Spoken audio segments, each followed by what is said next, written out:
তৃণমূল কংগ্রেস এবং তৃণমূল কংগ্রেসের সরকারের কারণে শুধু পশ্চিমবঙ্গের মানুষ নয়, সারা ভারতবর্ষ এবং দেশের মানুষ একটি নজিরবিহীন ঘটনার সাক্ষী হয়ে থাকলো।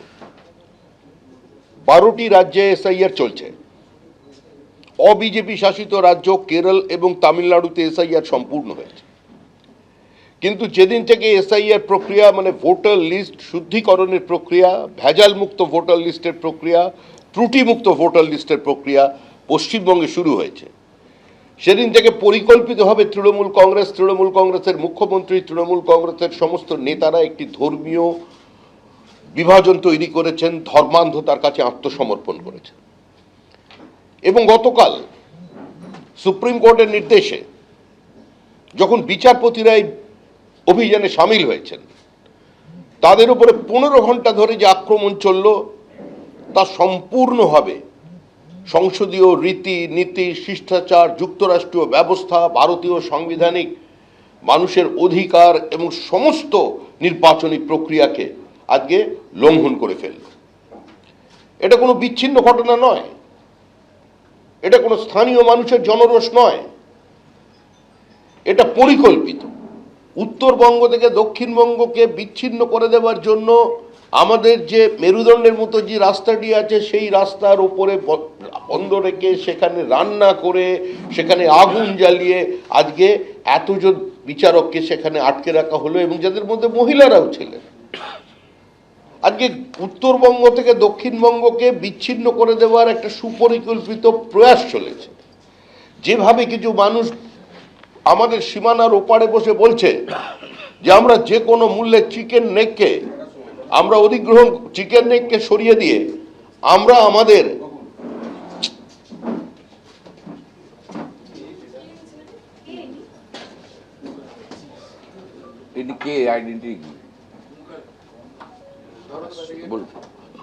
এখান থেকে পশ্চিমবঙ্গের সার্বিকভাবে এবং বিশেষ করে ভারতবর্ষের উপর একটা আক্রমণ নামিয়ে আনবো।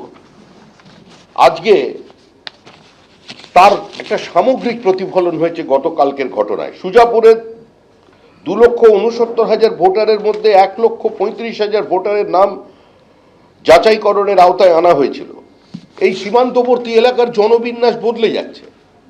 পরিকল্পিতভাবে 80-র দশকের মধ্যভাগ থেকে পশ্চিমবঙ্গের ওপরে একটা সাইলেন্ট ডেমোগ্রাফিক ইনভেশন চলেছে। বিনা যুদ্ধে ভারত দখলের চক্রান্ত চলেছে। পশ্চিমবঙ্গের কারণে আমরা বারবার বলছি, শুধু বিহার এবং ঝাড়খণ্ডের বনাঞ্চল কিংবা সীমাঞ্চল নয়, মুর্শিদাবাদকে একটা এপিক সেন্টার হিসেবে ব্যবহার করে, মালদার একটা অংশকে ব্যবহার করে সারা ভারতবর্ষে একদিকে যেরকম জাল নোট ছড়িয়ে দেওয়া হচ্ছে, অন্যদিকে বিভিন্ন জায়গায় বাংলাদেশি অনুপ্রবেশকারীদের, রোহিঙ্গাদের বিভিন্ন জায়গায় ছড়ানো হচ্ছে। সাম্প্রতিক যে লস্করে তৈবার জঙ্গি গ্রেপ্তার হয়েছে, 7 জনকে গ্রেপ্তার করা হয়েছে। তারা জেরার সামনে স্বীকার করেছে তারা পশ্চিমবঙ্গে এসেছিল, পশ্চিমবঙ্গের সীমান্ত পেরিয়ে তারা এদেশে ঢুকেছে এবং দীর্ঘদিন পশ্চিমবঙ্গের মাটিতে বসে তারা সার্বিকভাবে বিভিন্ন পরিকল্পনা করেছে, তারপরে ভারতবর্ষের বিভিন্ন জায়গায় গেছে।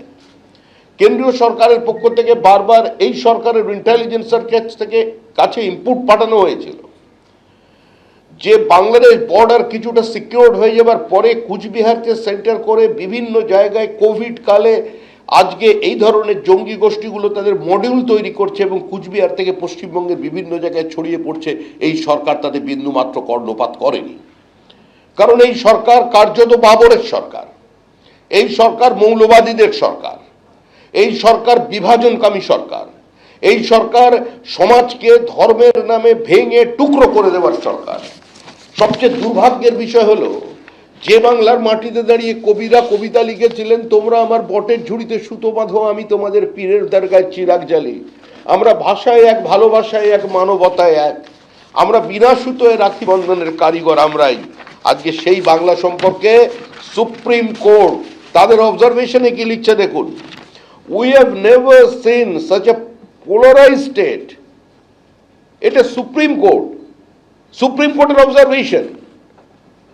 যেই ধরনের পোলারাইজেশন, ধর্মীয় পোলারাইজেশন, এ ধরনের কোনো রাজ্য হতে পারে এটা সুপ্রিম কোর্ট পর্যন্ত কোনোদিন দেখেনি। আমরা কোন পশ্চিমবঙ্গে বাস করছি? আজকে কি আমরা আবার উদ্বাস্তু হব? যে পশ্চিমবঙ্গ 1947 সালে 1971 সালে এই লক্ষ লক্ষ উদ্বাস্তুদের আজকে আমরা এখানে আশ্রয় দিয়েছি, আমাদের জমি কোথায়?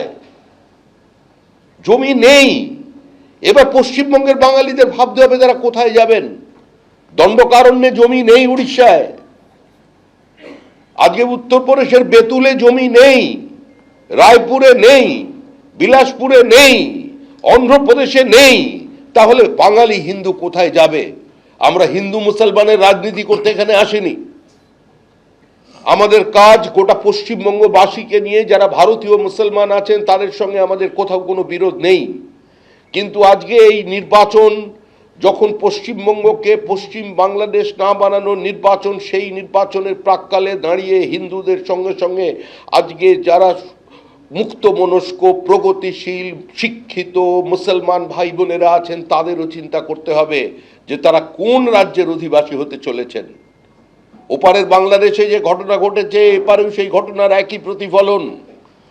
ওপারে রবীন্দ্রনাথের মূর্তি ভাঙা হয়েছে, আর এপারে তৃণমূল কংগ্রেসের ছাত্র নেতা রবীন্দ্রনাথের প্রতিকৃতিতে আগুন লাগিয়ে দিয়েছে। ওপারে সরস্বতী পুজো বন্ধ করা হয়েছে, এপারে কৃষ্ণনগরের বিভিন্ন স্কুলে, মুর্শিদাবাদের বিভিন্ন স্কুলে পোস্টার পড়েছে মূর্তি পূজা বন্ধ করো। ওপারে দুর্গা প্রতিমা, কালী প্রতিমা আক্রান্ত হয়েছে, পশ্চিমবঙ্গের মাটিতে কালী ঠাকুরের বিসর্জন আক্রান্ত হয়েছে।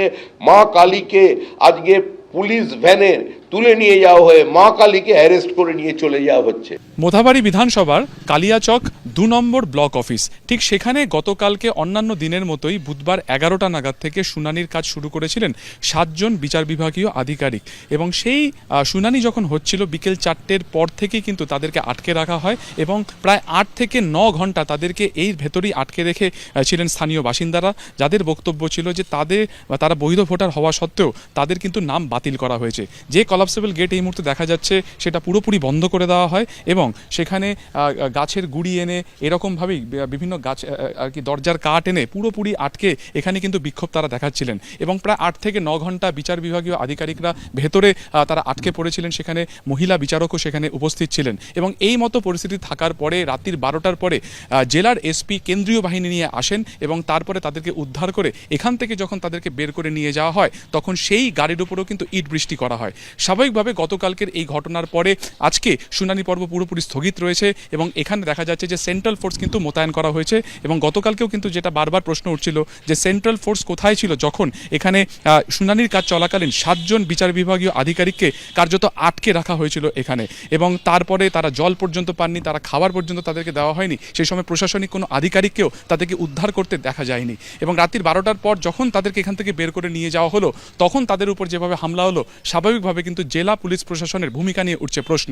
আজকে আমরা এই মুহূর্তে এলাকাতে এসেছি এবং দেখা যাচ্ছে যে গোটা যে পঞ্চায়েত যে ব্লক অফিস রয়েছে সেটা পুরোপুরি বন্ধ অবস্থাতে রয়েছে। সেখানে আজকে শুনানির কাজ চলছে না। আজকেও কিন্তু সেখানে শুনানির কাজ শুরু হওয়ার কথা ছিল। এবং শুধু তাই নয়, আশপাশের যে এলাকা রয়েছে, যে বাজার এলাকাতে মূলত এই ব্লক অফিস রয়েছে, সেই সমস্ত বাজার এলাকাও কিন্তু একেবারে বন্ধ অবস্থাতে রয়েছে। এলাকায় বিভিন্ন জায়গাতে সেন্ট্রাল ফোর্স মোতায়েন করে রাখা হয়েছে এবং একইভাবে কিন্তু বিভিন্ন জায়গাতে এই স্পটে আসার আগে পর্যন্ত আমরাও দেখেছি কোথাও গাছের গুড়ি ফেলে, কোথাও আগুন জ্বালিয়ে রাস্তা অবরোধ করা হয়েছিল। ক্যামেরা শ্যামল জানার সঙ্গে সুকান্ত মুখোপাধ্যায়, এবিপি আনন্দ, মোথাবাড়ি। এবিপি আনন্দ, এগিয়ে থাকে, এগিয়ে রাখে।